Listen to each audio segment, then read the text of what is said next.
have some breaking updates now coming in. We're shifting our attention in the Jabalpur cruise tragedy. 9 people have died. There are many more who are still missing. The tourist cruise capsized in Jabalpur. It turned fatal, and it was meant to be a ride on the scenic waters of the Narmada, but turning into a terrifying disaster. We have visuals from the spot as well. A tourist cruise boat carrying holiday makers sinking in the Barki Dam, triggering panic. Rescue efforts are also underway. These are the visuals from the spot.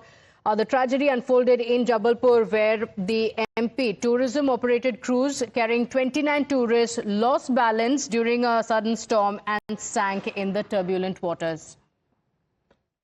मेरा बेटा और मेरी wife missing है। Wave से वो glass टूटा ना उसका क्रूज का, वो कांच पूरा आके फेस पे सर पे काफी जगह लगाया पैर। 3 लोग थे जिन्होंने आपस में जाके नीचे से निकाल कर लाए और सबको बांटा है। इनकी तरफ से स्टाफ कोई नहीं था कि जो जैकेट दे या कोई दे। जबलपुर के बरगी डैम में बड़ा हादसा हुआ है।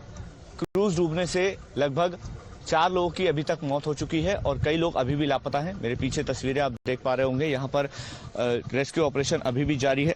तस्वीरें आप लगातार देख रहे हैं, क्रेन लगाकर और तमाम इक्विपमेंट्स के साथ यहाँ पर जो राहत और बचाव कार्य करने वाला दल है वो काम कर रहा है। अब यहाँ पर रेस्क्यू ऑपरेशन चल रहा है। तस्वीरों में आप देख रहे हैं, इस क्रूज को सीधा करने की कोशिश भी लगातार जारी है। कुल जो संख्या है क्रूज के ऊपर जो लोग मौजूद थे उनकी लगभग 30 के ऊपर बताई जा रही है, 30 से 35 के बीच में बताई जा रही है। और अभी फिलहाल कई लोग लापता भी हैं। अलग अलग क्रेन्स के माध्यम से और अलग अलग इक्विपमेंट्स के माध्यम से रेस्क्यू ऑपरेशन चल रहा है।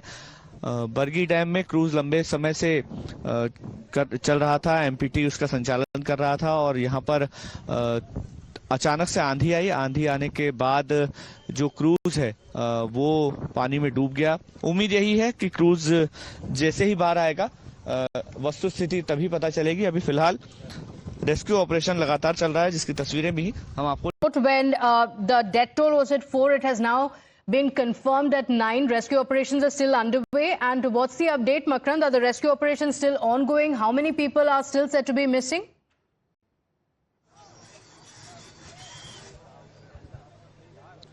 देखिए, तस्वीरें दिखाता हूँ पहले। रेस्क्यू ऑपरेशन अभी भी चल रहा है और अभी तक 9 शव बरामद किए जा चुके हैं। ये जो क्रूज है ये आपको नजर आ रहा होगा, ये पलट गया था और इसको काफी दूर तक खींच के यहाँ लाया गया है। ये जो टुकड़ी देख रहे हैं आप, जो बोट्स चल रही हैं, इसमें ब्लैक कलर में जो गोताखोर है, आर्मी के गोताखोर है, यहाँ पर आए हुए हैं और अब आर्मी के गोताखोर ही पानी में उतर के वो क्रूज के जो गेट हैं उनको तोड़ने की कोशिश कर रहे हैं। सबसे बड़ी लापरवाही है कि अभी तक ये आइडेंटिफाई ही नहीं हो पा रहा है कि कुल लोग कितने हैं। संख्या जो है वो ज्यादा है, 10 के आसपास है जो अभी मिसिंग है बताया जा रहा है। अभी तक 22 लोगों का रेस्क्यू किया गया था कल रात को। 9 शव कुल बरामद किए गए। कल 4 शव रात को बरामद किए गए थे। आज सुबह से लेकर अभी तक 5 शव, यानी कि कुल मिलाकर 9 शव अभी तक बरामद किए जा चुके हैं। एसडीआरएफ, एनडीआरएफ और आर्मी, इन तीनों की टुकड़ियां यहाँ पर हैं और वो रेस्क्यू ऑपरेशन लगातार कर रही हैं। आप तस्वीरें देख रहे हैं, क्रूज के ऊपर जवान खड़े हैं और अब वो क्रूज के नीचे जाकर, यानी कि पानी के अंदर जाकर जो गेट है, जो कांच लगा हुआ है, उसको तोड़ने की कोशिश कर रहे हैं। और आशंका यही है कि उसके अंदर भी कुछ डेड बॉडीज हो सकती हैं। कुछ बच्चे हैं जो मिसिंग हैं, कुछ महिलाएं हैं जो मिसिंग हैं और उनको अब निकालने की कोशिश हो रही है। सबसे बड़ी लापरवाही ये कि अभी तक ये आइडेंटिफाई नहीं हो पा रहा है, पता ही नहीं चल पा रहा है कि कुल लोग कितने हैं। बात दरअसल ये है कि जो टिकट काटे गए हैं वो टिकट काटे गए थे लगभग 29 के करीब और जो बॉडीज है वो अब तक उससे ज्यादा निकल चुकी है, यानी कि अनआइडेंटिफाइड लोग भी काफी बड़ी तादाद में थे। अब पूछताछ की जा रही है, जो लोग हैं उनसे बातचीत की जा रही है कि उनके आसपास कौन लोग थे और इस तरह से आइडेंटिफाई करके कुछ लोगों को पहचाना गया है। अभी बहुत हृदय विदारक एक दृश्य सामने आया जब एक बेटे और माँ की बॉडी आपस में लिपटी हुई बाहर निकली और बेहद यहाँ पर जो भी था सबकी आंखें नम हो गई, सब काफी भावुक हो गए वो दृश्य देखकर, क्योंकि उनका परिवार यहाँ पर इंतजार कर रहा था और बेटे और माँ की डेड बॉडी पानी के अंदर से निकली जो एक दूसरे से लिपटे हुए थे। तो बहुत ही दर्दनाक घटना है और इस तरह की घटनाएं नहीं होनी चाहिए, ये प्रशासन कह तो रहा है, लेकिन सबक नहीं लेता। पुरानी जो घटनाएं हुई उनको लेकर भी किसी तरह का सबक नहीं लिया गया। एक बार फिर लापरवाही का नतीजा आम लोगों ने भुगता। ये जो बरगी डैम है, यहाँ पर दूर दूर से पर्यटन के लिए लोग आते हैं, केवल जबलपुर के नहीं नहीं बल्कि साउथ से और तमाम दिल्ली और तमाम राज्यों से भी यहाँ पर लोग पर्यटन के लिए आते हैं। क्रूज काफ़ी फेमस है यहाँ का। 2006 से यहाँ पर क्रूज की सेवा चल रही है। 45 मिनट का एक राउंड होता है जो एमपीटी के रिसोर्ट से होता हुआ इस पूरे बरगी डैम का एक राउंड लगाता है। जो दाहिनी तरफ आप तस्वीर देख रहे हैं वो एमपीटी का रिसोर्ट है।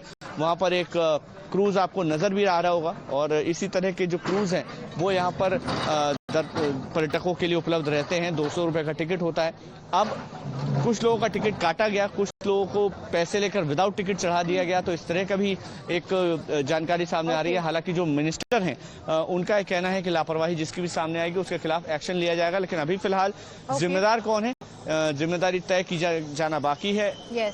So there are multiple violations is what you're telling us, Makrand, and unfortunately it's the tourists who paid the price. We'll continue to come back to you for those details on the rescue operations. Thank you for joining us with those details.